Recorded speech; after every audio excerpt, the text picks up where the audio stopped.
வெல்கவே, BJP வெல்கவே.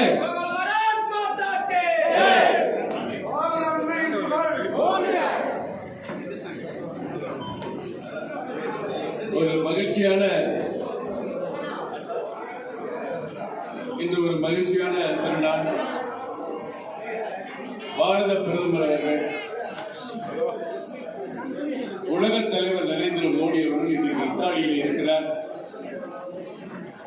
G7 நாடுகளுடைய மாநாடு.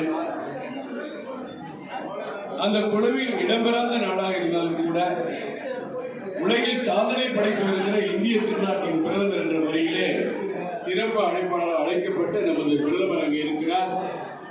அவருடைய அமைச்சரவையில் கடந்த முறை ஒரு சிறப்பாக பணியாற்றி தமிழகத்தினுடைய முன்னேற்றத்திற்கும் தமிழ் மக்களுடைய முன்னேற்றத்திற்கும் பாடுபட்ட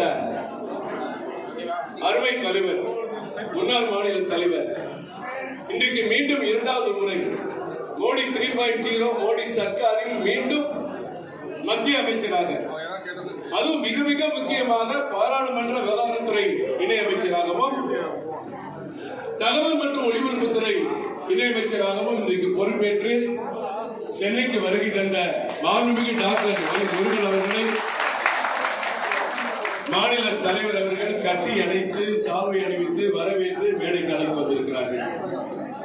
இந்த அற்புதமான நாளில் அவர் இறங்கிய உடனே சிறப்பான ஒரு பேட்டியை பத்திரிகையாளர்கள் கொடுத்து விட்டு இங்கே வந்திருக்கிறார். எல்லா தலைவர்களும் அவர் வாழ்த்துவதற்கு நேரமின்மை காரணமாக முதலில் எங்களுடைய மூத்த தலைவர் மரியாதைக்குரிய அண்ணன் மாநில துணைத் தலைவர் VP துரைசாமி அவர்கள் அமைச்சர் அவர்களை வாழ்த்தி பேசுவார். அடுத்து மாநில தலைவர் அவர்கள் வாழ்த்தி பேசுவார்கள். அடுத்து மாண்புமிகு அமைச்சர் அவர்கள் தன்னுடைய ஏற்புரை ஆற்றுவார்கள். அதற்கு பிறகு தொண்டர்கள், நிர்வாகிகள், மாவட்ட மாநில நிர்வாகிகள் வரிசையாக ஒரு பக்கம் வந்து ஒரு பக்கம் அவரை மரியாதை செய்துவிட்டு அவருக்கு வாழ்த்துக்களை தெரிவிக்கும்படி அன்போடு கேட்டுக்கொள்கிறேன். அண்ணன் VP துரைசாமி அவர்கள் இப்பொழுது பேசுகிறார்.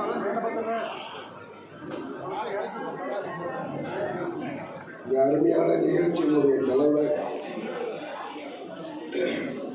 நமது மாநில தலைவர் மரியாதைக்குரிய சகோதரர் அண்ணாமலை அவர்களே, இந்த விழாவிலே கலந்து கொண்டு நம்ம எல்லாம் மகிழ்ச்சியடைய செய்து கொண்டிருக்கின்ற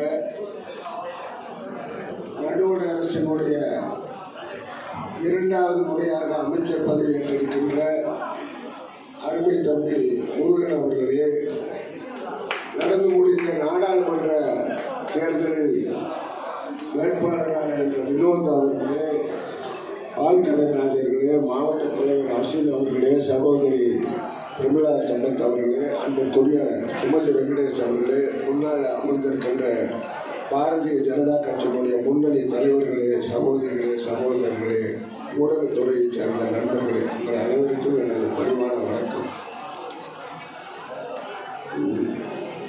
நமது கருணாகராஜ் என்னை அழைத்த பொழுது உண்மையிலே நான் மற்றற்ற மகிழ்ச்சி அடைந்தேன். ஒன்று, நாங்கள் இருவருமே ஒரு ஊருக்காரர். இரண்டாவதாக நாடாளுமன்றத்தில் நான் பணியாற்றிய காரணமாக நாடாளுமன்ற விவகாரத்துறை அமைச்சரை வாழ்த்துவதற்கு ஒரு வாய்ப்பு கிடைத்திருக்கிறது. அவர் 89 அவருக்கு நான் MLA, இன்றைக்கு எனக்கு அவர் அமைச்சராக அவர் ஒரு நாள் அழகாக என்னிடம் சொன்னார், நான் 4வது படிக்கும்போதுதான் நீங்கள் டீ சாப்பிட்டீங்க, உங்களை நான் நேரில் பார்த்துருக்கேன் அப்படின்னு சொல்லியிருக்கேன். உண்மையிலே இந்த நிகழ்ச்சி என்பது வரவேற்பு கொடுத்தது நமது மாநில தலைவர்கள், அதற்கு உரிமையாக இருந்த அமைப்பு செயலாளர் கேசவநாயகன் அவர்களை இந்த நேரத்தில் நான் மதிக்கின்றேன். அவர்களெல்லாம் மதிக்க தரக்கூடிய இடத்திலே நமது அறிவித்தவர்களை ஒரே ஒரு விஷயத்தை நான் சொல்லாமல் போனால் என் கடமையிலிருந்து தவறுகிறோம். என்ன என்றால், 2 நாட்களுக்கு முன்பாக ஒரு கட்சியினுடைய நாடாளுமன்ற குழு தலைவர்களெல்லாம் நியமித்திருக்கிறார்கள்.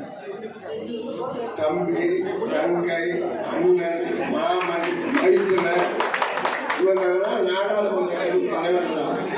நல்ல வேலை நான் அங்கு இல்லாமல் போய்விட்டேன். இல்லை என்றால் எஸ்சி ஜாதியில் பிறந்தவன் என்பதற்காக ஒன்று கொடுத்திருப்பார்கள். அது அசிங்கமாக போயிருக்கும். ஆனால் இங்கு அப்படி அல்ல.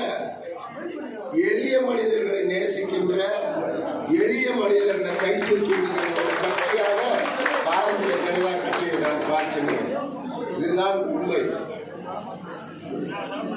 அதே போல தமிழ் முருகன் அவர்கள் மிகவும் சிரமப்பட்டு பொது வாழ்க்கையில் ஈடுபட்டு இங்கே வந்து கல்லூரியில் படித்து எம்எல் படித்து டாக்டர் பட்டமெல்லாம் பெற்றதன் காரணமாகவும் மாணவர் இயக்கத்தில் பாரதிய ஜனதா கட்சியினுடைய மாணவர் இயக்கத்தில் ஈடுபட்டு படிப்படியாக வளர்ந்தவர், திடீரென்று எங்கிருந்தோ வந்தவர் அல்ல.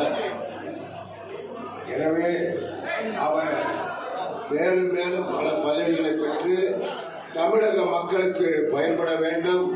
நமக்கு கிடைக்காத இடங்களை எல்லாம் கிடைக்க செய்வதற்கு அவர்கள் பாடுபட வேண்டும். இது ஒரு அருமையான வாய்ப்பு. அதாவது இரண்டாவது முறையாக நாடாளுமன்ற உறுப்பினராக தேர்வு செய்ததே ஒரு பெரிய ஒரு சூழ்நிலை, நல்ல சூழ்நிலை. இரண்டாவது முறையாக அமைச்சராக கல்விக்குரிய பாரத பிரதமர் தேர்வு செய்தது. அவர் இப்படியெல்லாம் நாடாளுமன்றத்திலும் அமைச்சராக இருந்த பொழுதும் அப்பொழுது இல்லாமல் நடந்து கொண்டதினால் அவருடைய குணத்திற்கு கிடைத்த ஒரு பரிசாக நான் என்னை பொறுத்தவரையில் நான் பார்க்கின்றேன். மேலும் பல பதவிகளை அவர் உயர்நிலைக்கு வர வேண்டும், பல பதவிகளை அடைய வேண்டும். அவர் உடல்நிலை நல்ல முறையில் வைத்து தமிழகத்திற்கும் வீட்டிற்கும் பிறந்த இனத்திற்கும் உறுதுணையாக இருக்க வேண்டும் என்று கேட்டு விடைபெறுகின்றேன். இந்த நல்ல வாய்ப்பை வழங்கிய தலைவர் அவர்களுக்கு சிறந்தார்ந்த நன்றியை தெரிவித்துக் கொள்கிறேன். நன்றி.